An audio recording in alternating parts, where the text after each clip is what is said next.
Now we have ballasted the track and coloured in some of the baseboards. So already things are becoming to take a more realistic look and a more railway-like effect.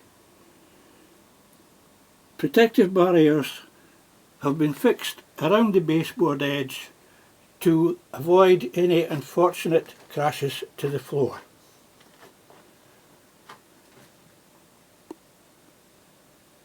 This part of the scenic work is very messy and is best done out with the eyes of the local domestic authorities.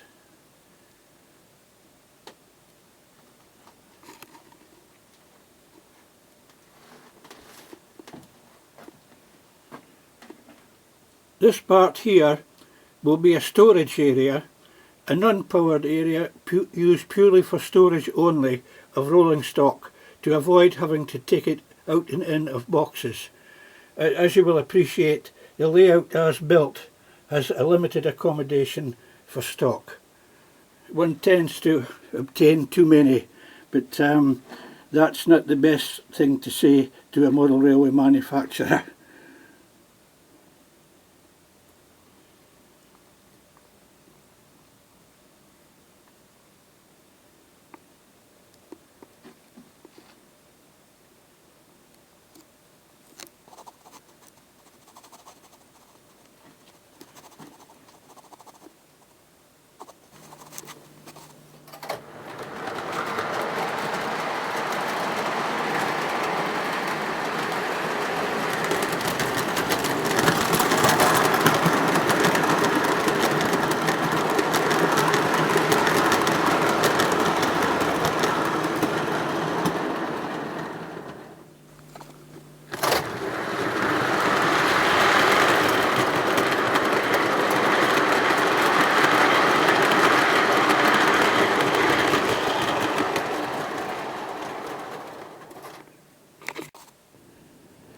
Now that the track has become ballasted and proven to work, the next stage was to locate a station.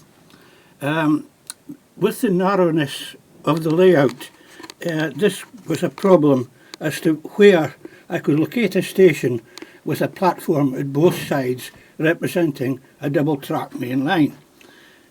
The only position that was suitable for this was at the gable end on the curved track section. How to make such an intricate platform was a conundrum. The solution I came up with was to make the platform faces from artist card and in 3-metre lengths, giving me a 10-foot platform on either side of the line. The problem was filling in the actual platform itself behind the platform spaces, as to try and cut card or any other suitable material would be very intricate and difficult to get the contours correct. The solution I came up with was to obtain sawdust. I have a friend with a local sawmill. I went to see him, came back with 2 carrier bags of sawdust and filled in the platform spaces. This will then be sprayed with a mixture of solvite, water and fairy liquid to give them a firming up effect, and then be soaked in black paint to colour. Effectively, you're making a moulded chipboard to suit the purpose. So that is one problem solved, and when this is done, it will be ready to locate station buildings, people and the other accessories. Obviously the clearance is very important, and it's important before finally putting everything in position to ensure that there will be clearance for your maximum length vehicles, rolling stock. Obviously this is one of these other messy things that are better done out with the eyes of the domestic authorities.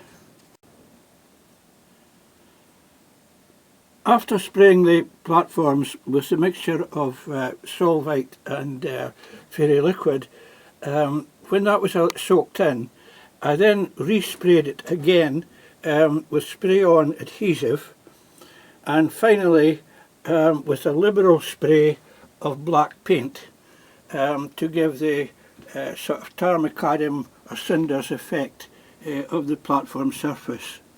So we now have two completed platforms, which will take a day or two to dry out, after which we can start adding some of the buildings and scenic accessories.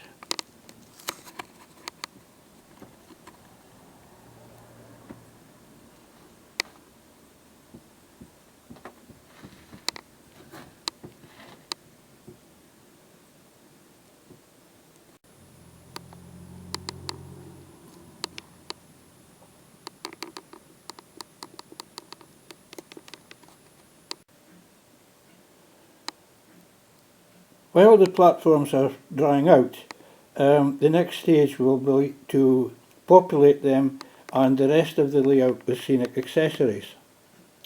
You can download free card kits from the internet. The website is Model Railway Buildings, all is one word, modelrailwaybuildings.com. This will bring you up a big selection of card kits that you can print off with no charge from your computer. The next thing will also be to recover the buildings and scenic accessories from the old shed line and start to place them on the layout. This will form part 3, the next video.